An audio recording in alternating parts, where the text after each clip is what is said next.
Assalamualaikum warahmatullahi wabarakatuh. Waalaikumsalam warahmatullahi wabarakatuh. Alhamdulillah wassalatu wassalamu ala sayyidina Rasulillah sayyidina wa maulana Muhammad ibn Abdullah wa ala alihi wa sahbihi wa mawala. La hawla wa la quwwata illa billah, amma ba'du. Bapak-bapak, ibu-ibu, saudara-saudara kaum muslimin rahimakumullah. Kapan kiamat itu akan datang? Ini rahasia Allah. Jangankan kita yang orang awam, baginda Nabi sendiri tidak diberitahu oleh Allah kapan kiamat itu akan terjadi. Tetapi sungguh pun demikian, banyak hadis-hadis yang menjelaskan ciri atau tanda-tanda datangnya kiamat. Nah, kalau sudah bicara soal tanda kiamat itu ada dua. Pertama yang disebut alamatus sughra, tanda-tanda kecil. Ini waktunya masih ada tenggang. Ada yang dinamakan alamatul kubra, tanda-tanda besar, artinya kiamat sudah diambang pintu. Apa tanda-tanda kecil dari datangnya hari kiamat itu? Misalnya kata Nabi, apabila ilmu sudah diangkat oleh Allah, artinya apabila ulama sudah banyak wafat, minat orang belajar agama berkurang, lalu kebodohan nampak merajalela di mana-mana, zina dikerjakan secara terbuka, minuman-minuman keras jadi kebanggaan, itu termasuk di antara tanda-tanda kecil terjadinya hari kiamat. Apalagi misalnya iza waladatil ammatu rabbataha, apabila budak sudah melahirkan tuan. Apa maksudnya? Ada yang mentafsirkan apabila anak sudah bisa membudaki orang tuanya. Orang tua yang melahirkan dia, yang membesarkan dia, demi setelah si anak besar jadi orang berpangkat, bertitel, berharta, berkedudukan. Jadilah orang tua itu budaknya. Sehingga sering dibilang kalau orang tua kaya, anak jadi raja. Tapi kalau anak yang kaya, orang tua sering jadi budak. Apalagi munculnya fitnah yang bergelombang, timbul perang antara dua bangsa yang besar, waktu berjalan terasa sangat pendek sekali. Itu merupakan tanda di antara tanda-tanda kiamat. Termasuk di dalamnya sulit membedakan mana laki, mana perempuan. Kan kalau tanda-tanda kayak begini sekarang sudah banyak kita lihat kan? Ulama banyak wafat, penggantinya sulit. Zina dikerjakan berterang-terangan, minuman keras jadi kebanggaan, banyak anak membudaki orang tuanya, sulit membedakan mana laki mana perempuan. Kadang-kadang dari belakang kita lihat perempuan bener, begitu kita colek nengok jenggotan.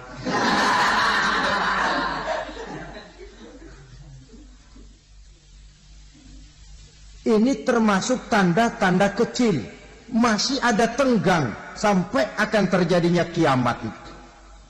Nah, yang dimaksud dengan tanda-tanda besar, ini tanda besar artinya kiamat sudah diambang pintu. Pertama, matahari terbit dari sebelah barat. Apabila matahari sudah terbit dari arah sebelah barat, tertutuplah sudah pintu taubat. Bersabda Nabi kita, la taqumus sa'atu hatta tatlu'a syamsu min maghribiha. Tidak akan datang hari kiamat sampai matahari terbit dari arah sebelah barat. Fa iza tala'at, manakala matahari telah terbit dari arah sebelah barat, wa ra'ahan nasu, manusia banyak menyaksikan itu, amanu ajma'un, mereka pun lalu beriman. yang tadinya kafir, yang tadinya ingkar, yang tadinya membangkang, setelah melihat matahari terbit dari sebelah barat, buru-buru beriman, berlomba-lomba mengucap 2 kalimat syahadat. Tapi apa yang terjadi? Kata Nabi, wadzalika hina la yanfa'u nafsan imanuha lam takun amanat min qabl. Hari itu adalah hari yang iman sudah tidak berguna lagi bagi seseorang apabila sebelumnya memang dia tidak pernah beriman. Au kasabat fi imaniha khaira, atau beriman tetapi tidak pernah melakukan kebajikan di dalam keimanannya itu.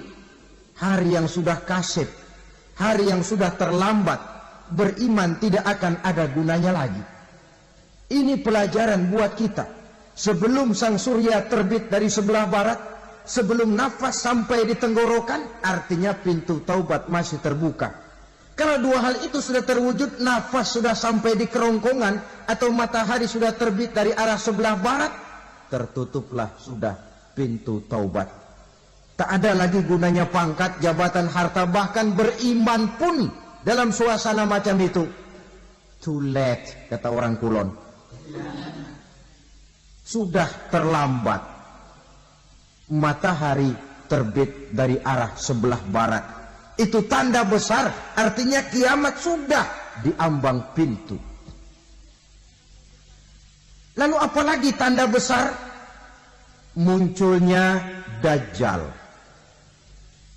Dajjal artinya pendusta-pendusta yang menyesatkan manusia. Ada 2 macam Dajjal, saudara. Ada Dajjal kecil, ini Dajjal kelas teri. Kalau ini sejak zaman Rasulullah sudah ada itu. Tiap zaman ada. Di zaman Rasulullah misalnya ada yang bernama Aswad al-Unsi dari Yaman.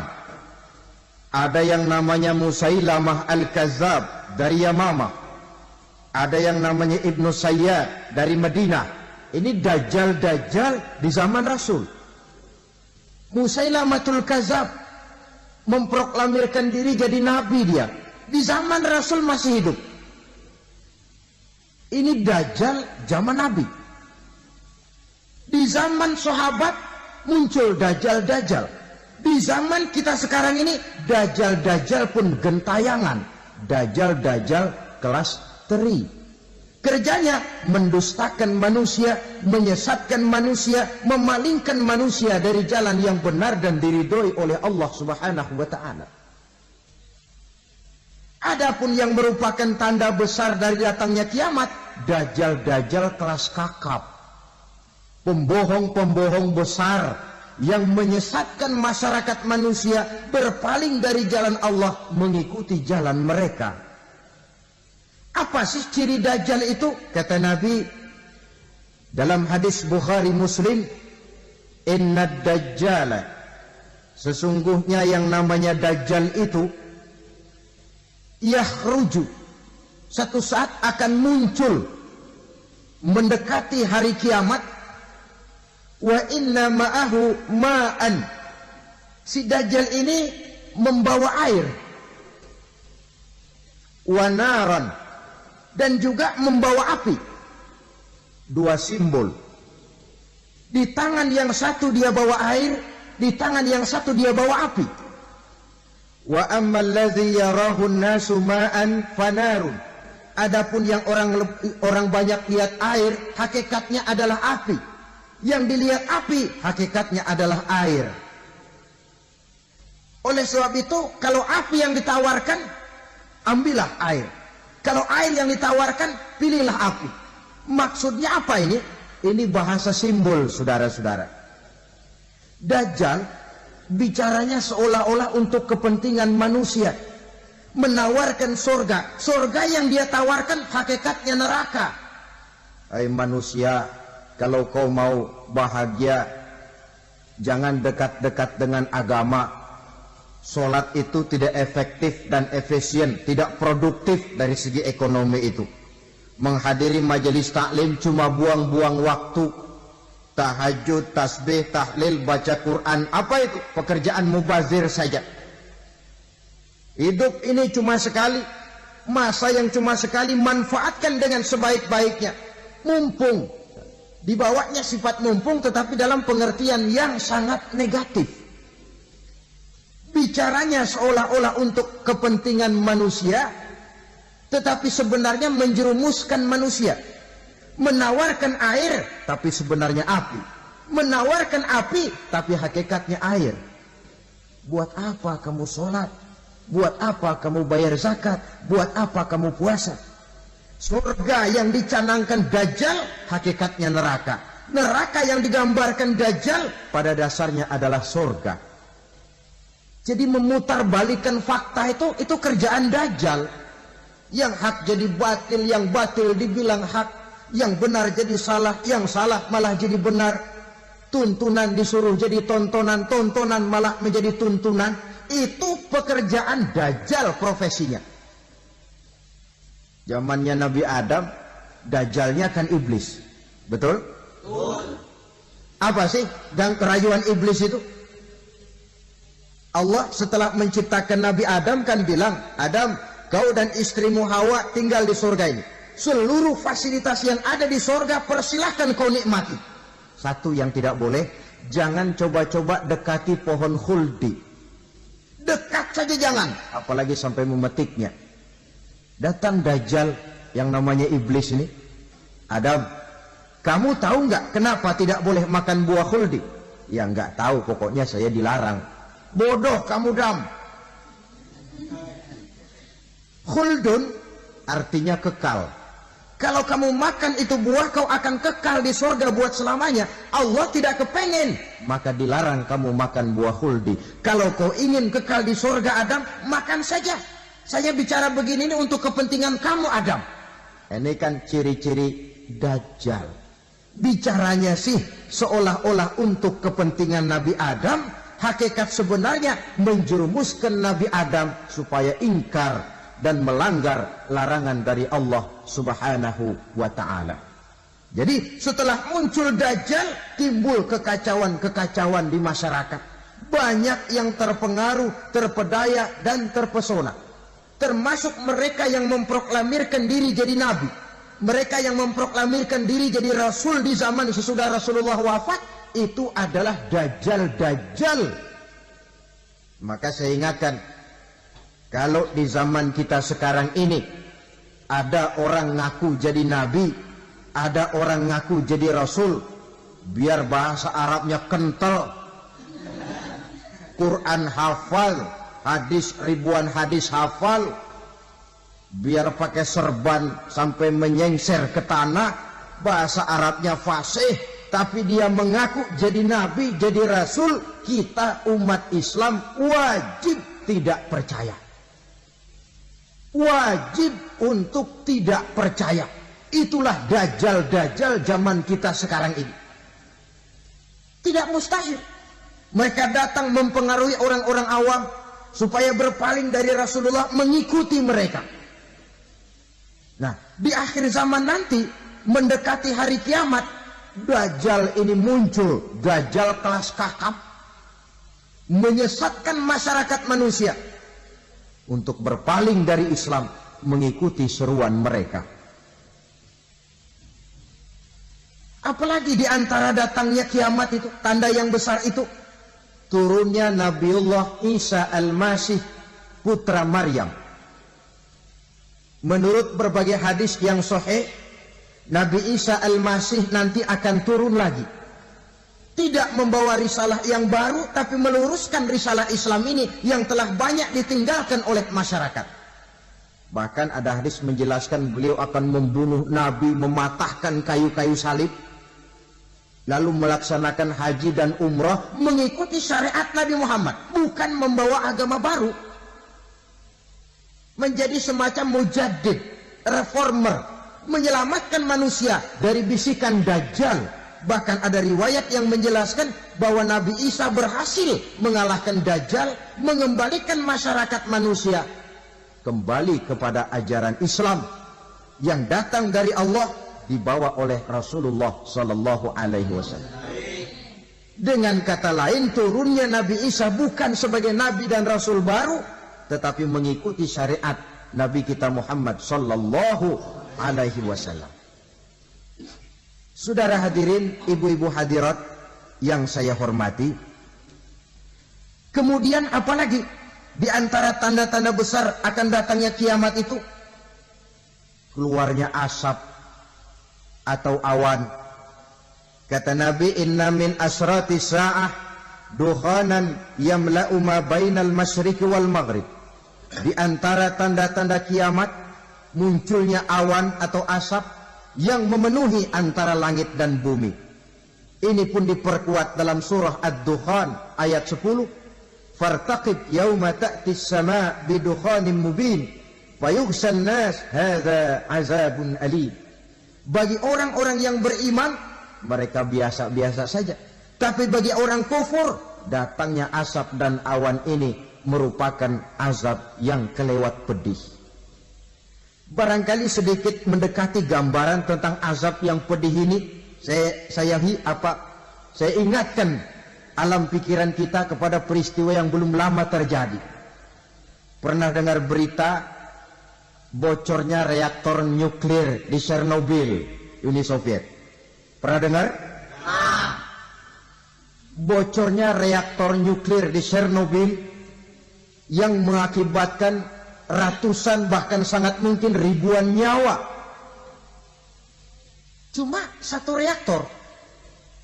Bagaimana kalau seluruh cadangan nuklir yang dimiliki oleh para negara adik kuasa ini diledakkan? Bahkan yang konon menurut catatan, cadangan nuklir yang dimiliki bersama oleh Amerika dan Rusia sekarang ini sudah sanggup memusnahkan 6 miliar manusia. 1,5 kali lebih banyak dari jumlah manusia yang nongkrong di permukaan bumi ini. Saudara-saudara hadirin yang saya hormati,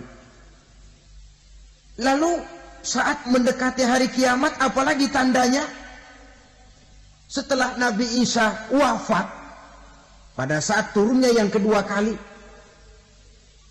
lalu Allah meniupkan angin sejuk.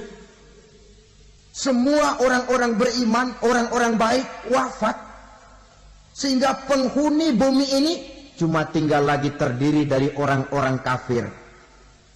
Tidak ada lagi di bumi ini yang bisa mengucapkan Allah. Sehingga dalam hadis qudsi itu ada keterangan, innallaha azza wa jalla yaqulu li Israfil. Allah pernah pesan kepada malaikat Israfil. Kata Allah, Israfil, iza sami'ta qailan yaqul Allah Allah fa akhirin nafah 40 sanatan ikraman liqailiha. Hai Israfil, apabila kau dengar di permukaan bumi masih banyak orang yang mengucapkan Allah Allah, maka tunda sangkakala kiamat itu 40 tahun. Untuk apa? Ikraman liqailiha, menghormati orang yang mengucapkan Allah Allah itu. Wah, jadi karena sekarang masih banyak yang mengucapkan Allah, besar hatilah kita, masih jauh kiamat itu. Tapi jangan lupa, kiamat pribadi, kiamat kecil itu yang nggak kita sangka-sangka. Ajal datang mencabut nyawa, itu kiamat pribadi, dan itu yang pasti kita hadapi, dan itu yang membuat kita tidak boleh bersikap main-main di dalam kehidupan sekarang ini. Saudara hadirin yang saya hormati, tidak ada lagi orang-orang muslim. Seluruh penduduk dunia ini kafir. Lalu terciptalah struktur sosial yang berlandaskan prinsip hidup semau gue. Bakal terjadilah prinsip di mana yang kaya menyantap yang miskin, yang kuat menindas yang lemah. Hidup sudah bagaikan di rimba belantara. Berlaku hukum rimba, siapa yang kuat dia yang menang, siapa yang lemah menjadi mangsa. Timbul kekacauan, maksiat merajalela, munkarat menjadi-jadi, sehingga isi bumi ini penuh dengan segala macam perbuatan dosa. Tidak ada perlunya lagi alam diperpanjang temponya. Datang saat yang sudah dijanjikan oleh Allah Azza wa Jalla, maka terjadilah yang disebut kiamat kubra, kiamat besar, kiamat hancur-hancuran. Bagaimana kejadian ini dimulai? Dalam surah Az-Zumar ayat 68, Allah Subhanahu wa taala berfirman, "Wa nufikha fis-suri fasa'iqa man fis samawati wa man fil ardi illa man syaa Allah." Maka manakala ditiuplah sangkakala, terkejutlah seluruh yang ada di langit dan seluruh yang ada di bumi. Bila saat kiamat datang, Allah perintah malaikat Israfil, Israfil, tiup sangkakalamu. Ditiuplah sangkakala oleh malaikat Israfil. Yang akibat daripada tiupan itu, seluruh yang ada di langit, seluruh yang ada di permukaan bumi terkejut. Yang ada di langit siapa? Malaikat kan. Bayangin aja kalau malaikat kaget, apalagi kita.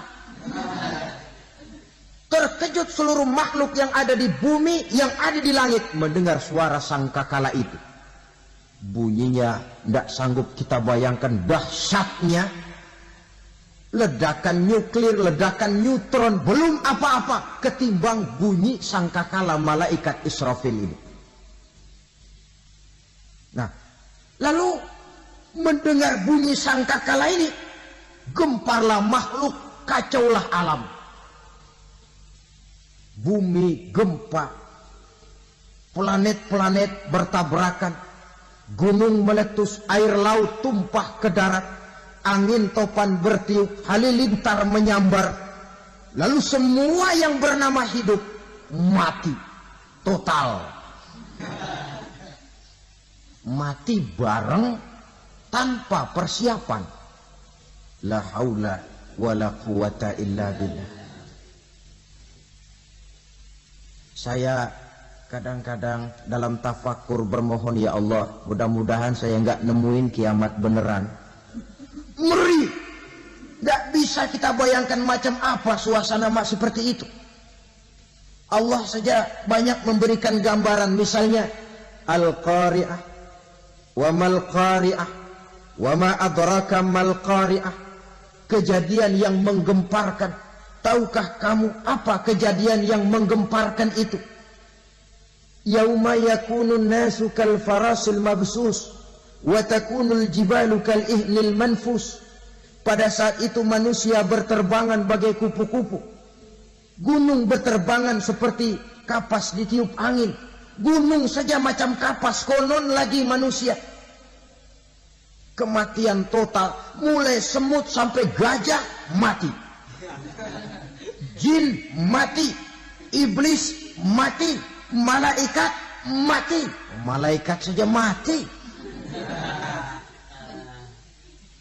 Saudara hadirin yang saya hormati, kematian total yang tanpa persiapan. Orang bilang, Pak, kalau mati bareng begitu yang repot malaikat maut dong ya. Cabut sana, cabut sini. Itu kalau menurut logika kita. Mestinya begitu menurut logika. Tapi logika juga yang bilang nggak perlu serepot itu. Sebab untuk mematikan listrik di wilayah DKI, di wilayah Jakarta, nggak perlu tiap rumah didatengin matiin ya lama. Cukup dari kantor pusatnya saja PLN, tekan satu tombol, gelaplah seluruh Jakarta. Saudara hadirin yang saya hormati, kematian total. Lalu setelah kematian total, planet-planet juga mati, dalam arti tidak bergerak dan beredar. Angin mati, dalam arti tidak bertiup. Air mati, dalam arti tidak ada riak gelombang. Pokoknya semua mati. Kullu nafsin za'iqatul maut, semua yang bernafas mati. Dalam ayat lain, kullu man 'alaiha fan, semua yang ada di permukaan bumi fana.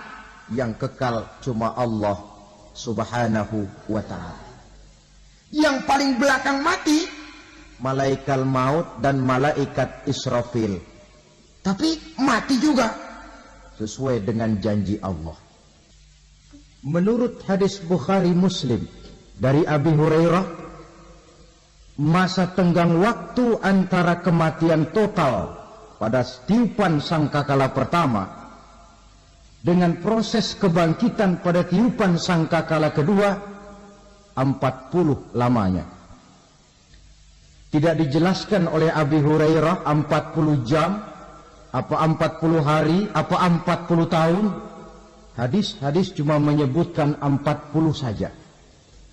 Sunyi alam yang tinggal cuma Allah saja lagi. Ketika itu Allah berseru-seru, katanya, limanil mulkul yauma. Siapa para penguasa hari ini? Mana itu raja-raja dan penguasa yang dulu mengaku jadi Tuhan? Fir'aun. Mana Fir'aun sekarang? Yang dulu jadi raja, merasa berhasil, sombong, lalu tidak mau turun-turun dari kekuasaannya, sampai kepada puncak kekurang ajarannya mengangkat diri jadi Tuhan. Mana itu Fir'aun? Namrus. Mana sekarang Namrus? La ilaha illa ana. Ternyata tidak ada Tuhan lain selain daripada aku, kata Allah. Proses kemudian, saudara-saudara, turunlah hujan dari langit. 40 lamanya hujan itu. Tidak jelas juga 40 jam atau 40 hari. Setelah air turun membasahi, datanglah tiupan sangkakala yang kedua. Semua yang bernama mati bangkit dari kuburnya masing-masing. Ini yang disebut Yaumul Ba'thi, hari kebangkitan. Allahu Akbar. Pada saat kita bangkit dari kubur kita masing-masing, kumpul di padang mahsyar namanya. Bayangin aja, saya sendiri nggak sanggup bayangin. Manusia sejak zaman Adam sampai zaman kiamat kumpul bareng di tempat sama. Berapa banyaknya itu?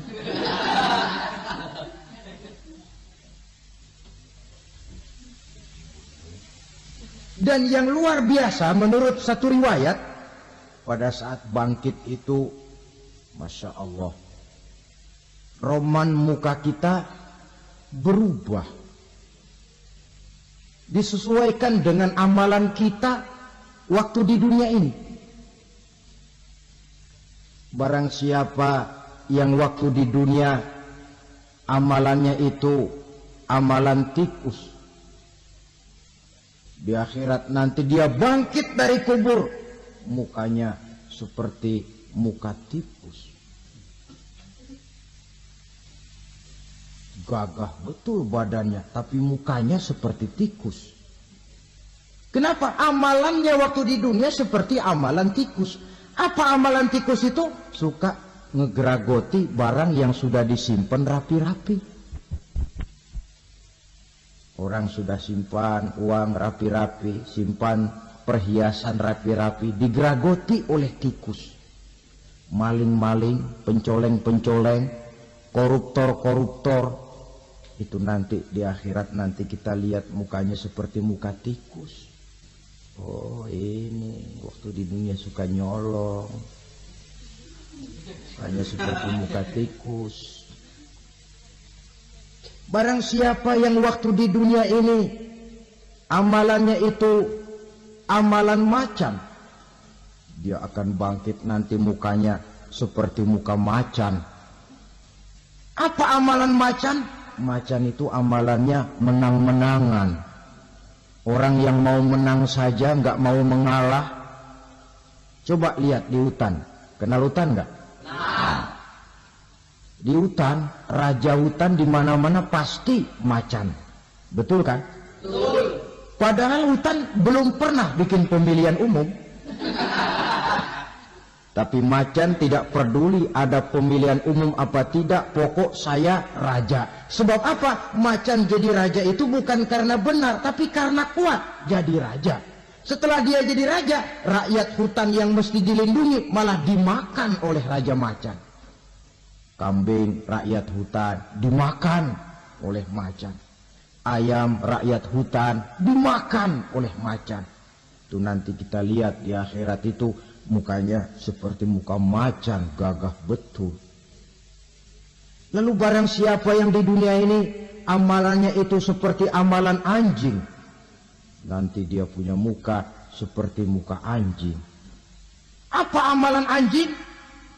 Pertama, anjing itu kalau disuruh jaga rumah, dia tidak bisa membedakan mana maling, mana tamu. Biar yang datang maling, kalau bawa tulang, anjing kalem. Yang kedua, anjing itu akan setia kepada siapa saja yang memberinya roti. Siapa yang memberinya roti, itulah majikannya. Apa kata majikannya, pasti dia laksanakan. Soal benar atau salah, dia tidak peduli. Setelah anjing dapat roti, dia tidak punya pilihan lain kecuali bilang, abdi mah kumaha juragan wae ayeuna mah.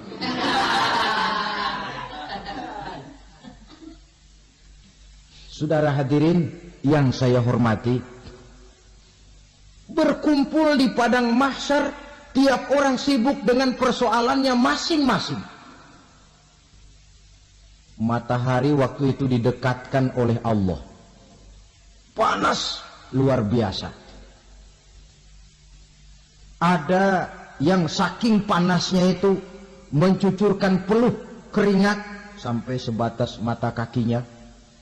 Ada yang keringatnya sampai sedengkulnya, ada yang keringatnya sampai sepusatnya, ada yang keringatnya mengalir sampai sebahunya, ada yang kelelap oleh keringatnya sendiri, sementara orang di sampingnya enggak apa-apa. Bergantung lagi amalan dia waktu di dunia ini. Saudara-saudara, sebagian orang dalam kepanikan padang mahsyar berombong-rombong datang mereka menghadap Nabi Adam. Ya Adam, anta abal bashar. Hai Adam, Tuhan adalah bapak moyang manusia. Kami sebentar lagi akan disidang, dimintakan pertanggungan jawab. Tolonglah kami, hai Adam. Kata Nabi Adam, jangankan nolongin sampean, saya sendiri tanggung jawab di hadapan Allah ketika dulu tidak boleh makan khuldi, saya serobot.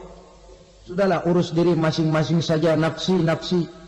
Begitu kata Nabi Nuh, begitu kata Nabi Ibrahim. Tiap orang bertanggung jawab sendiri-sendiri. Ketika itulah saudara-saudara, nikmatnya menjadi umat Nabi besar Muhammad sallallahu alaihi wasallam. Sebab apa? Walaupun menurut abjad kita ini umat paling belakang, kan paling belakang kita ini toh, karena Nabi Muhammad adalah nabi akhir, tapi akan dihisab lebih dulu, lewat di atas sirat lebih dulu, masuk surga lebih dahulu ketimbang umat-umat belakangan. Ketika Rasul mendekati ajal, beliau tanyakan itu kepada malaikat Jibril. Malaikat Jibril berkata, Muhammad jangan khawatir, Allah sudah berjanji, inni haramtul jannata ala sairil anbiya hatta tadkhulaha anta wa haramtuha ala sairil umami hatta tadkhulaha ummatuka. Surga aku haramkan buat seluruh nabi kecuali kalau engkau Muhammad sudah masuk ke dalamnya, dan surga aku haramkan buat seluruh umat kecuali kalau umatmu Muhammad sudah masuk ke dalamnya. Logikanya, walaupun menurut abjad kita umat paling belakang, bakal dihisab paling dulu, lewat di atas sirat paling dulu, masuk surga paling dulu, kalau mampir ke neraka juga paling dulu. Ya resiko, jangan mau enaknya aja paling dulu. Saudara hadirin yang saya hormati, setelah masa kebangkitan itu jangan dikira begitu bangkit langsung diperiksa, masih menunggu menanti ribuan tahun perhitungan padang mahsyar untuk sampai kepada proses yang disebut yaumul hisab, hari perhitungan. Seorang demi seorang bakal dipanggil. Bayangkan saja, kita se-RT saja di absen, kadang-kadang perlu waktu lama. Ini manusia sejak zaman Nabi Adam sampai datang hari kiamat, satu demi satu disidang di hadapan Qadhi Rabbul Jalil. Status sosial copot sudah waktu itu. Yang pernah jadi hartawan di situ tidak lagi kelihatan kehartawanannya. Yang pernah jadi jenderal tidak lagi dipanggil jenderalnya. Yang ustadz tidak lagi dipanggil al-mukarramnya. Seluruh status sosial selesai. Dipanggillah kita seorang demi seorang menghadap Qadhi Rabbul Jalil. Bagaimana proses penghisaban itu? Pertama proses tanya jawab. Di antaranya ada hadis menyatakan lan tazula qadama 'abdin yaumal qiyamah hatta yus'ala an arba'i khisalin. Besok di hari kiamat tidak akan bergeser telapak kaki seorang hamba sampai dia ditanya lebih dulu tentang 4 persoalan. Tentang ilmunya. Kemana ilmu itu diamalkan? Tentang umurnya. Di mana umur itu dihabiskan? Tentang masa mudanya. Kemana masa muda itu dipakai? Tentang hartanya. Dari mana harta itu didapat dan kemana harta itu dibelanjakan. Ini termasuk proses tanya jawab. Jadi kalau istilah pengadilan dunia, nama Fulan bin Fulan. Kamu waktu di dunia diberikan umur panjang untuk apa? Pernah mengalami masa muda, kemana kau habiskan masa remajamu? Kau diamanahkan ilmu, dengan apa ilmumu kau amalkan? Kau diberikan harta, dari mana harta kau dapat, kemana kau belanjakan? Tak seorang pun yang bisa mungkir. Sebab apa? Dikala itu yang menjadi saksi bukan orang. Yang menjadi saksi adalah seluruh anggota badan kita. Tangan bicara, kaki jadi saksi terhadap seluruh amalan yang pernah kita kerjakan pada saat kehidupan di alam dunia ini. Selesai proses tanya jawab, lalu diperlihatkan buku catatan kita waktu hidup di dunia ini. Jangan lupa Allah itu menyiapkan 2 superkomputer kepada kita. Sebelah ditempelin sebelah kanan, yang sebelah tempelin di sebelah kiri. Komputer itu namanya Raqib dan Atid. 2 malaikat yang apabila baik kita lakukan, refleks saja akan menulis kebajikan kita. Jahat kita kerjakan, akan tertulis. Catatan itu nanti diperlihatkan kepada kita. Waduh, alangkah malunya pada saat diperlihatkan catatan kita, buku rapot kita merah melulu. Barangkali diperiksa sambil diomelin, brengsek lo. Buku merah melulu begini bagaimana waktu hidup di dunia? Tidak cukup diperlihatkan buku catatan kehidupan, rekaman kehidupan. Rekaman kehidupan kita secara utuh sejak terlahir sampai ajal datang merenggut nyawa.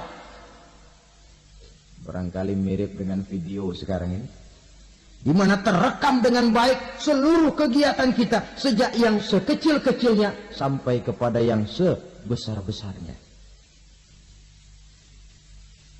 Untuk kemudian kita pun menerima balasan. In khairan fa khairun wa in syarran fa syarrun. Kalau baik ya baik balasannya, kalau jahat ya jahat juga balasannya. Catatan-catatan kita diberikan. Kalau banyak kebajikannya diberikan di tangan kanan dengan cara yang halus. Kalau banyak kejahatannya diberikan dari sebelah kiri atau dilempar dari belakang. Itulah sebabnya sejak di dunia ini kita sudah mohon kepada Allah. Ketika berwudu membasuh tangan kanan, apa kita bilang? Allahumma a'tini kitabi biyamini wa hasibni hisaban yasira. Ya Allah, berikan saya kitab di tangan kanan, dan kalau saya memang perlu dihisap, hisaplah saya yang seringan-ringannya. Tangan kiri berlindung kita kepada Allah. Jangan sampai diberikan kitab di tangan kiri atau dari arah sebelah belakang.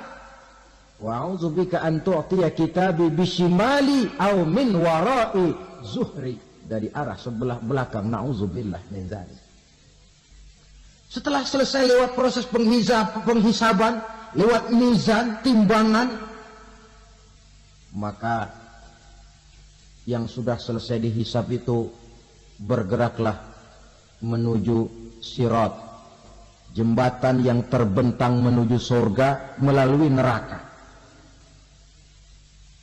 Saudara-saudara, panjangnya perjalanan sirat itu memakan waktu ratusan tahun. Tetapi orang yang lewat di atas sirat pun macam-macam, bergantung amalannya ketika di dunia ini. Ada yang lewat di atas sirat itu kalbarkil khatib, seperti kilat yang menyambar, lep, sudah sampai dia di surga. Cepat bukan main. Ada yang lewat di atas sirat itu seperti orang lari-lari. Ada yang lewat di atas sirat itu seperti orang jalan biasa. Ada yang sambil merangkak, ada yang sambil ngesor, ada yang sambil gelayutan.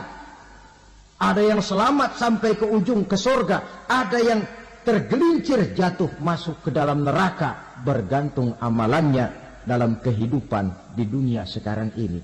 Tiap kita akan melewati yang namanya sirat ini. Saudara-saudara kaum muslimin yang saya hormati, dengan demikian mereka yang selamat melalui sirat sampai ke terminal akhir surga, mereka yang ketika dihisab ternyata banyak kejahatannya daripada kebaikannya, mereka singgah di dalam neraka. Nah, adapun orang-orang yang beriman menurut ayat Quran dan hadis Nabi itu nanti ada bermacam-macam. Ada orang beriman itu yang dimasukkan surga. Ada orang beriman itu yang dimasukkan ke dalam surga. Ada orang beriman itu yang disebut penduduk surga. Kenapa lain-lain, Pak? Karena waktu di dunia amalannya juga lain-lain. Ada orang beriman yang masuk surga. Ini paling murah tiketnya. Mau masuk surga? Kata Nabi begini, ma min abdin qala la ilaha illallah thumma mata ala dhalik illa dakhalal jannah. Kalau seorang hamba sudah mengucap dua kalimat syahadat, dia yakin dengan kebenaran kalimat itu sampai matinya, orang itu akan masuk surga. Abi Dzar yang waktu itu diajak bicara heran, ya Rasul kok gampang betul? Iya.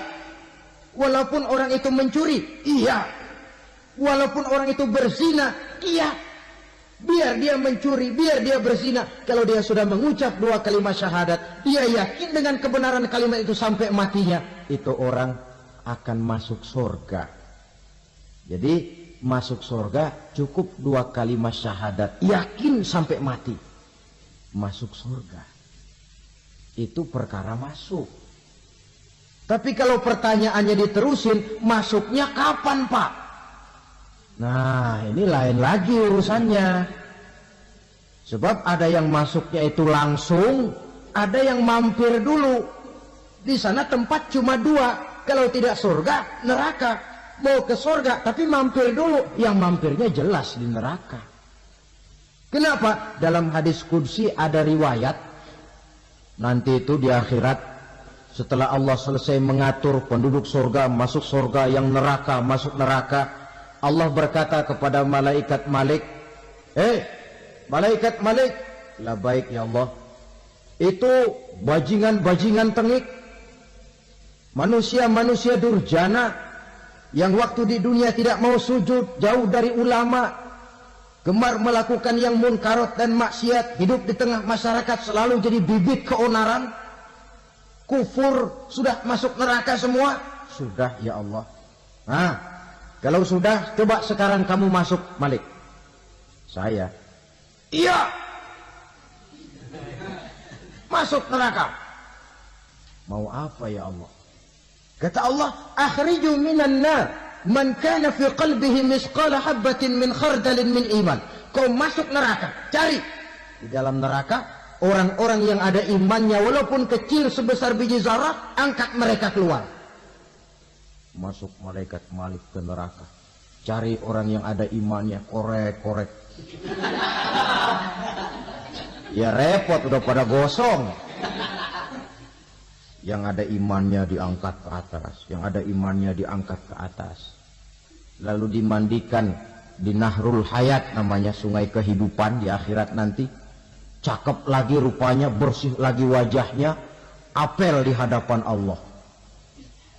Kata Allah, bagaimana mas? Kapok nggak sampean?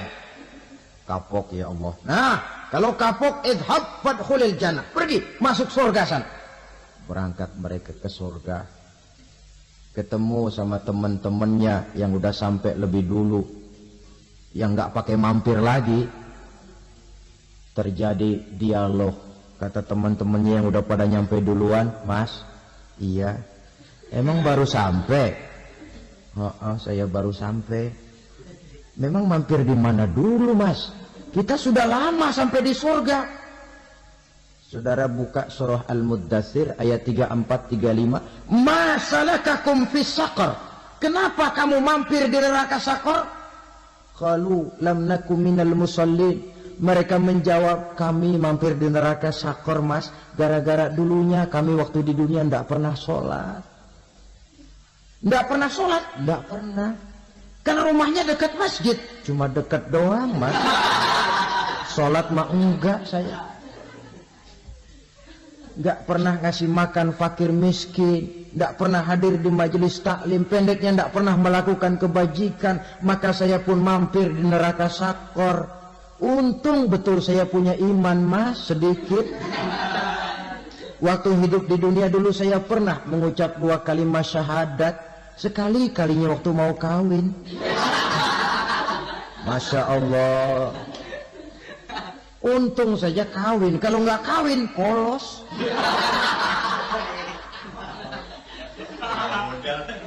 Itu juga pengulu sudah setengah mati ngajarin. Asyhadu alla, asyaduaan.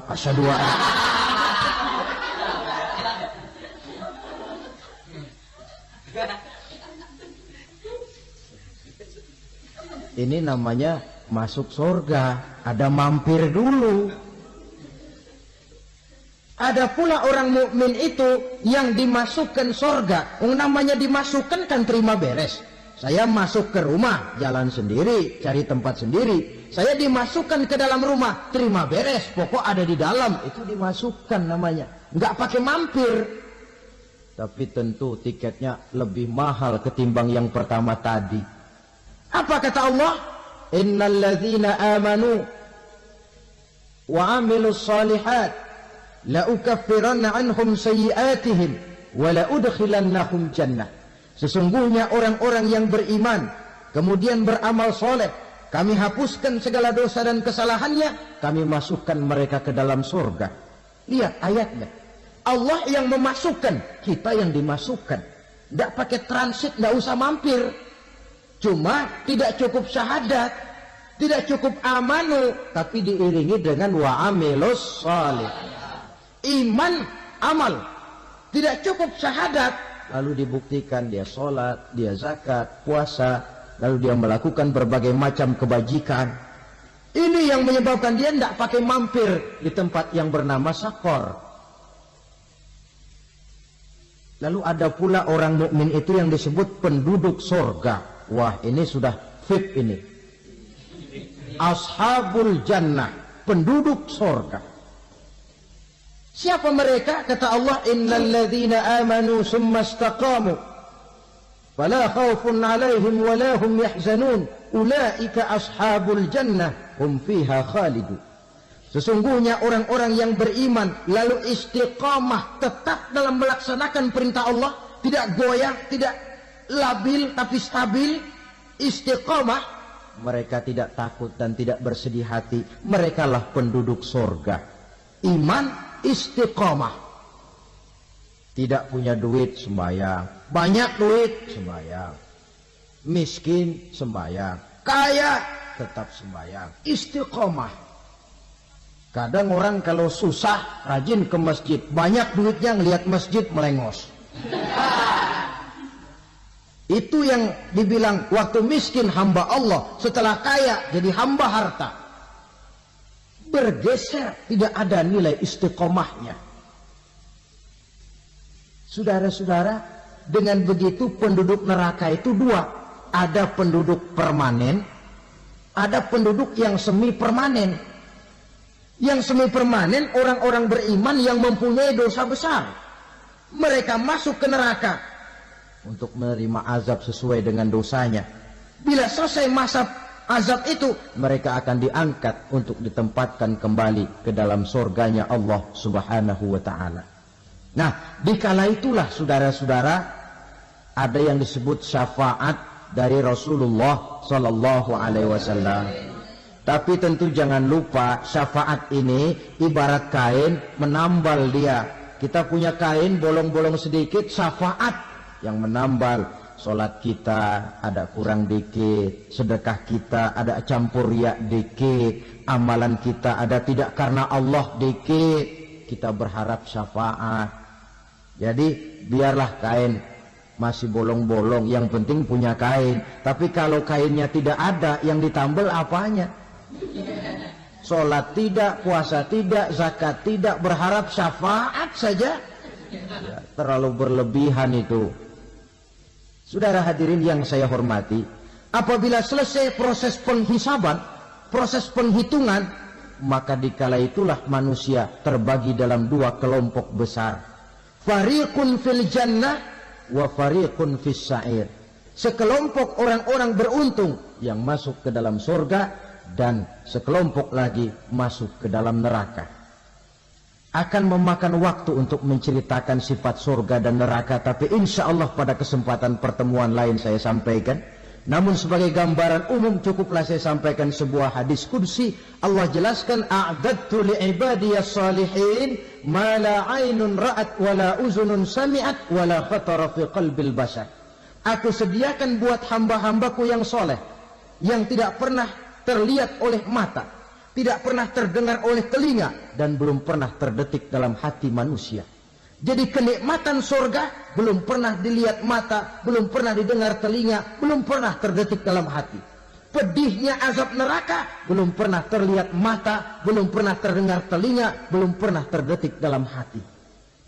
Saudara hadirin yang saya hormati, oleh karena itu sebagai uraian akhir daripada kiamat ini, marilah sama-sama kita memanfaatkan hidup dengan sebaik-baiknya, supaya jangan timbul penyesalan di hari kemudian nanti. Mudah-mudahan kita seluruhnya diselamatkan Allah dari azab neraka dan mendapat surga dan ridhonya. Sekian dan demikianlah pertemuan kita kali ini. Terima kasih banyak atas segala perhatian. Mohon maaf atas segala kekurangan. Usikum wa nafsi bitaqwallah. Wassalamualaikum warahmatullahi wabarakatuh.